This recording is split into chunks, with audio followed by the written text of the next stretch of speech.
खुलुमबाय आं सिबिरानि ब्रह्म गोजोन फुंबिलिनि बयनिसिमबो गाहाम हामलायनायखौ जासिहरनाय थाबाय आसा खालामो नोंथांमोना गासिबो मोजाङैनो दङ नोंथांमोननि थाखाय आं गोदान मोनसे भिडिअ लानानै फैबावबाय अन्नानै भिडिअखौ जोबजासिम नायलांदो हादराव खनले रेलगारि जाब्रबथाय हादराव फिन गेदेर रेल जाब्रबथाय मोनसे रेल लामाजोंनो गंनै रेलगारि खारनायनि जाहोनाव अन्ध्र प्रदेशआव गेदेर रेलगारि जाब्रबथाय जादों अन्ध्र प्रदेशनि विजयनगरम जिल्लानि आलमान्दा कानकाट्टापल्ली साखाथियाव जादों बे रेल जाब्रबथाया गंनै पेसेन्जार रेलगारिनि सौख्रांलायनायावनो जानो मोन्दों गासै 7 सुबुंनि जिउ खहा जादों आरो 7 गोबाङा जोखोम जादों रिपर्टनि बायदिब्ला रेलगारिया विशाखापट्टनमनिफ्राय रायागादा फारसे थांगासिनो दंमोन बेयावनो रेलगारिया सौख्रांलायदों जायजों गंथाम दाब्बाया रेल लामानिफ्राय बारनानै गोग्लैहैदों जाथाय जानाय लोगो लोगोनो रैखा खालामनाय हाबाखौ मावदों आरो जाब्रबथायजों जोखोम जानाय सुबुंफोरखौ देहा फाहामसालि फारसे दैथायहरनाय हाबाखौबो मावदों भियेटनामाव खुंजानाय नर्थ इस्ट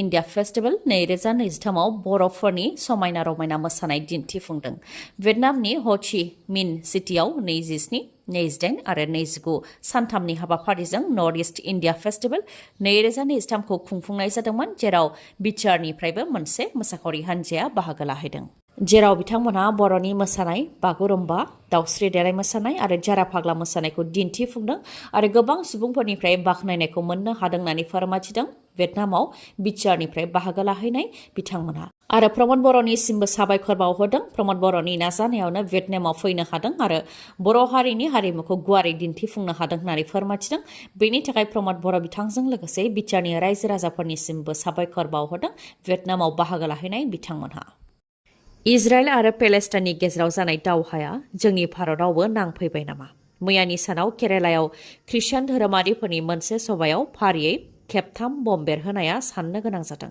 आरो बेखौ लानानै बयबो गिखांदों फोरमायथिनो गोनांदि इजराइल आरो पेलेस्टाइननि हामास उदखारि हान्जाफोरनि गेजेराव जानाय दावहाया जायनाखि धोरोमारि दावहानि महर लालांदों बेयाव भारतनि केरालानि मुस्लिमफोराबो साननैसो सिगां पेलेस्टाइन हादरखौ मदद होनानै रोजा रोजा मुस्लिम धोरोमनि सुबुंफोरा लामायाव ओंखारदोंमोन बेनि अखानायैनो हामास उदखारि हान्जानि बारग' कामान्डारा काटारनिफ्राय केरालानि मुस्लिमफोरखौ जिहादनि थाखाय थागथियारि जानानै थानो थाखाय बुंथि हरनायजों लोगोसे केरालानि मुस्लिमफोरा जाहाथे मदद होयो बेनि थाखाय भिडिअ कनफारेन्सनि गेजेरजों खावलायहरदोंमोन बेनि माखासे घन्टानि उनावनो केरालानि कचियाव फारियै 3 बम बेरनाय जाथाय जादों कचिनि कालामेसेरियाव थानाय कन्भेन्शन सेन्टाराव जेह'भास उइटनेसेस ख्रिस्टानफोरनि मोनसे इन्टारनेशनेल हान्जाया धोरोमनि मेल खुंदोंमोन जेराव 2000नि गोबां सुबुंफोरा थुबुर जादोंमोन बे सभायावनो फुंनि 9:40 गिबियाव बम बेरदों बेनि माखासे सेकेन्ड उनावनो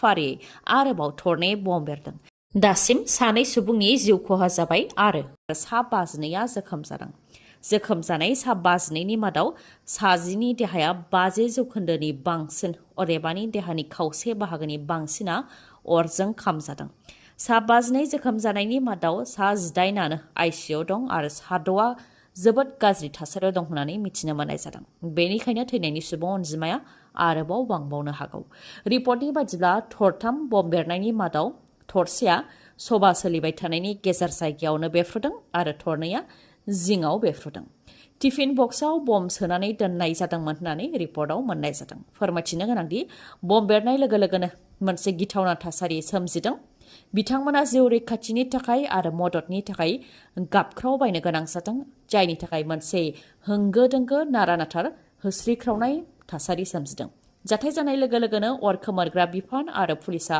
रैखा खालामनायनि हाबाखौ मावदों ओजोंहाय एनआइनि मोनसे हान्जा आरो नेशनेल सिकिउरिटि गार्ड एनएसजिआबो जाथायथिलियाव नुजाथिहैनानै नायबिजिरनायनि हाबाखौ मावदों ओजोंहाय डमिनिक मार्टिन मुंनि सुबुङा केरालायाव गाव बमा बेरहोनायखौ फेसबुकनि गेजेरजों सिमा लादों बेनि उनाव पुलिस थानायाव गावनो सारेन्डार जादों डमिनिक मार्टिननि बायदिब्ला गावबो जेह'भास उइटनेसनिनो सासे सोद्रोमा नाथाय बिथांमोनहा धोरोमखौ लानानै जे फोरोंथाय होगासिनो दं आरो बिथांमोननि आयदाया जोंनि हादरनि थाखाय खैफोद गोनां आरो लाइमोनफोरनि थाखाय बिस बेनिखायनो जाहाथे बेबायदि फोरोंथाय होया बेनि थाखाय गोबां खेब खावलायनाय जादोंमोन नाथाय मानियोलाय बे सभायाव बमा बेरहोनाय जादों होननानै सिमान लादों नाथाय पुलिसा थार जाथायनि सायाव मिथिनो थाखाय दासिमबो संदाननाय हाबाखौ मावगासिनो दङ बिजेपिनि दैदेनगिरि आरो बिटिसिनि इएम गौतम दासआ जौ गलानिफ्राय 2 लाख रां दाबि खालामदों होननाया नंखाय होननानै इएम गौतम दासआ बुंफैनायनि उनाव जौ गलानि बिगोमा अलंबार खेरखातारिया बेनि सायाव खेंफोरथि होफैदों।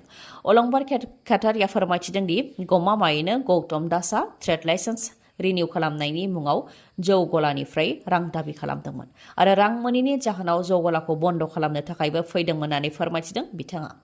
बाक्सा जिल्ला मटनगुरि बियाबनि लुवाहरगावआव थानाय जौ गलाखौ लानानै सोमजिदों बेले-बेजे। ट्रेड लाइसेन्स रिनिउ खालामनायनि मुङाव भिसिडिसि चेयारमेननि गेजेरजों 2 लाख रां दाबि खालामनायनि अजद होदों इएम गौतम दासनि सायाव। जौ गलानि बिगोमा अलंबार खेरखातारिया फोरमायथिनाय बायदिब्ला बिथाङा ट्रेड लाइसेन्स रिनिउ खालामनायनि थाखाय एनअसि लानो थाखाय भिसिडिसिनि चेयारमेन सेमल सरकारखौ लोगो हमदोंमोन, जेराव बिथाङा इएमजों सावरायग्रोनो नांगोन होननानै बुंथिदोंमोन आरो इएमजों लोगो हमनो थाखाय समायबो होदोंमोन। बे लेखायै इएमखौ लोगो हमनो थाखाय मावख'आव थांनाय जादोंमोन, जेराव इएमआ जेबो खोथा सावरायाखैमोन आरो उनाव भिसिडिसिनि चेयारमेनखौ लेंहरदोंमोन। बेनिफ्राय फैफिननायनि उनावनो इएमआ 2 लाख रां दाबि खालामदों होननानै भिसिडिसिनि चेयारमेनआ बुंफैदोंमोन होननानै फोरमायथिदों अलंबार खेरखातारिया। नाथाय जेबो 2 नम्बर खामानि मावा आरो फिसा फालांगि मावनानैसो नखर सालायो, माबोरै 2 लाख रांखौ होनो होननानै बुंथिदोंमोन आरो बेखौ लानानै एक्साइज अफिसनिसिमबो लाइजाम लिरहरनाय जादोंमोन। बेनि उनाव थांनाय मार्च दानाव इएम गौतम दासआ सिमलागुरि आउटपस्टनि आइसिनि गेजेरजों गला बन्द खालामनो थाखाय फैदोंमोन। दुर्गा फुजानि सिगांबो जौ गलानि सेराव कलेज दं आरो एलपि स्कुल दं होननानै एक्साइज बिफाननो लाइजाम हरदोंमोन। नाथाय एक्साइज आयेन बायदियै कलेज, स्कुल आरो मन्दिरफोरनि बेसे जानथायाव जौ गला थानो नांगौ, बे आयेन बायदियैसो जौ गलाखौ होनाय जाखादों, जायनि थाखाय थांनाय 2011 मायथाइनिफ्रायनो जौ गलाखौ सालायबोदों होननानै फोरमायथियो बिथाङा। आरो इएम गौतम दासआ बेबायदिनो मार्च दाननिफ्रायनो पुलिसनि गेजेरजों जौ गलाखौ बन्द खालामनो थाखाय हाराहास्ति खालामबोदों होननानैबो फोरमायथियो, जायनाखि रां दाबि खालामनाय खोथाखौ लानानै एक्साइज बिफाननो लाइजाम होखानाय जादोंमोन। बे लाइजामखौ दा एक्साइज बिफाना डिसिनिसिम दैथायहरबाय, जाय दायनिगिरि बेनि सायाव डिसिआ राहा लागोन होननानैबो खोथा होदों होननानै फोरमायथिदों अलंबार खेरखातारिया। बाथौ धोरोमा बर'फोरनि गुदि धोरोम नङा होननानै गोथार बाइबेलाव जेरावबो लिरनाय गैया। बे खोथाखौ फोरमायथिदों नेशनेल बर' ख्रिस्टियान काउन्सिल NBCCनिफ्राय।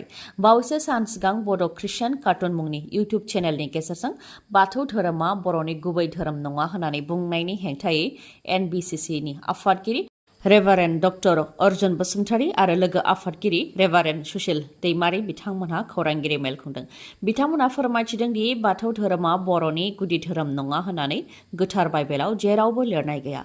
जाय बिथाङा इउटुब चेनेलनि गेजेरजों बेफोरबायदि खोथा बुंदों, बिथांखौबो जों सिनाया आरो बिथाङा गिर्जा आरो ख्रिस्टियानफोरनि आफादजोंबो जेबो सोमोन्दो गैया होननानै बुंथिदों बिथांमोनहा। लोगोसे बाथौआ बर'नि गुदि धोरोम नङा होननानै बेबायदि नंखाय बुंनायजों दैदेनजानो नाङा होननानैबो बुंथियो बिथांमोनहा। आरो बेबायदि बुंनायनिफ्राय बर' ख्रिस्टियान कार्टुन चेनेलनि बिगोमाखौ गोख्रों रावजोंबो सोंखारियो बिथांमोनहा।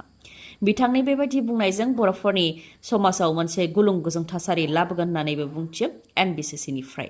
बेनिखायनो इउटुब चेनेलनि गेजेरजों बेबायदि बुंनायनिफ्राय गोजानाव थानांगौ होननानै बुंथियो आरो उननि समाव जाहाथे बेबायदि बुंफिनबावा बेनि सायावबो सांग्रांथि होयो आरो बुंबावोबा बर' ख्रिस्टियान कार्टुन चेनेलनि बिगोमा पास्टर जेम्सनि हेंथा गुबुन राहा लानाय जागोन होननानैबो बुंथियो NBCCनिफ्राय। लक्षी फुजा सोलिबाय थानायनि गेजेरावनो चिरां जिल्ला बिजनीआव गिख्रंथाव अर खामदों। खुनुरुखुमै रैखा मोननो हादों बिजनी टाउना। बिजनी टाउननि फाथोनि बाजाराव हरखाबै अर जोंब्लावदों, जायजों फाननो थाखाय जमा दोननाय फाथोआ गासैबो खामनानै सेवहांगार जादों, जायजों गोबां लाख रांनि फाथोआ खामदों। बेनि अनगायैबो खाथि खाला थानाय गलाफ्राबो अर नांदों आरो खाथि खालायाव थानाय गलाफोरनि मुवा बेसादाबो खामनानै सेवहांगार जादों। लक्षी फुजा जाफुबाय थानाय समावनो बे अर खामनाय जाथाया जानो मोन्दों आरो बे अर खामनायनिफ्राय बिजनी सहरा अर खामजोबनायनिफ्राय रैखा मोननो हादों। अर खामनाय जाथायखौ खौरां मोननायनि उनाव बिजनीनि अर खोमोरग्रा बिफाना जाथायथिलियाव नुजाथिफैदों आरो अर खोमोरनाय हाबाखौ मावफैदों। ओजोंहाय बे अर खामनाय जाथाया सर्ट सार्किट बा मोब्लिबनि थाखायनो जानो हागौ होननानै रायजो राजाफ्रा फोरमायथिदों। मानोना मोब्लिबनि थारा जोबोद गाहायावमोन, बेनिखायनो मोब्लिब बिफाननि सांग्रांथि गैयैनि थाखायनो दिनै बे जाथाया जानो मोन्दों होननानै रायजो राजाफ्रा अजद होदों। बिटिआरआव गुबुन गुबुन बिथिङाव जौगाहोनायनि थांखिजों बिटिआर सोरखारनिफ्राय मन्दिर आरो गिर्जा बायदि धोरोमारि फसंथानफोरनो 2 लाख रांनि चेक गथायदों। आलारि सोरां बिथांखिनि गेजेरजों माखासे मन्दिर आरो गिर्जानि न'फोरखौ जाहाथे मोजाङै लुनानै मोजाङै धोरोम सिबिनो हायो बेनि थाखाय आलारि सोरां बिथांखिनि गेजेरजों 2 लाख रांनि चेक गथायदों। बेबायदिनो जमदुवार बियाबनि सिङाव थानाय गासै गं 14 मन्दिर आरो गिर्जाफोरनोबो 2 लाख रांनि चेकखौ बिटिआर सोरखारनिफ्राय गथायदों। दावागुरि कमिउनिटि न'ब्लाङाव खुंफुंनाय मोनसे हाबाफारिनि गेजेरजों बे चेकखौ राननानै होनाय जादों, जेराव बाहागो लादों एम रेवरेवा नार्जिहारि बिथांजों लोगोसे गसाइगाव जिल्ला इउपिपिएल दोलोनि लोगो आफादगिरि लकनाथ नार्जारि, जमदुवार बियाबनि टिसिएलसिसिनि चेयारमेन निरद नार्जारि आरो माखासे बिबानगिरि बिथांमोनहाबो बे चेक राननाय हाबाफारियाव बाहागो लादों। दुर्गा फुजानि थाखाय गोजोनथाव खौरां।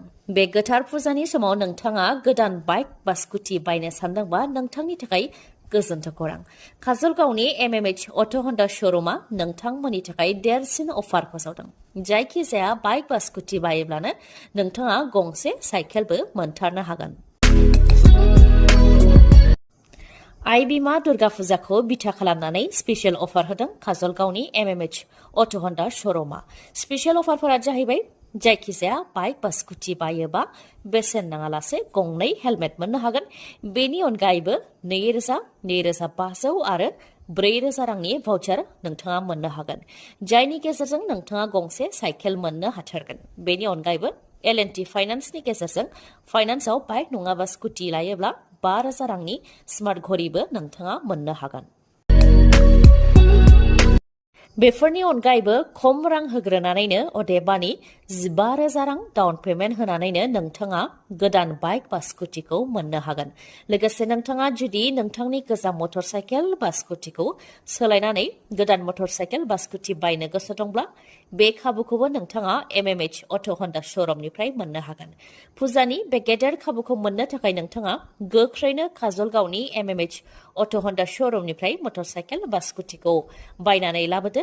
आबुङै मिथिनो हास्थायोब्ला 9101037416 नङाबा 8720957824 नङाब्ला 7002252878 बे नाम्बाराव खौरां लाहरनो हागोन। गोजोन्थों। दिनैनि भिडिअ'आ एसेनोसै। गाबोन फिन लोगो मोनफिनबावगोन। नोंथाङा जुदि आंनि भिडिअ'खौ मोजां मोनदोंबा लाइक, कमेन्ट आरो शेयार खालामनो दाबाव। गोजोन्थों।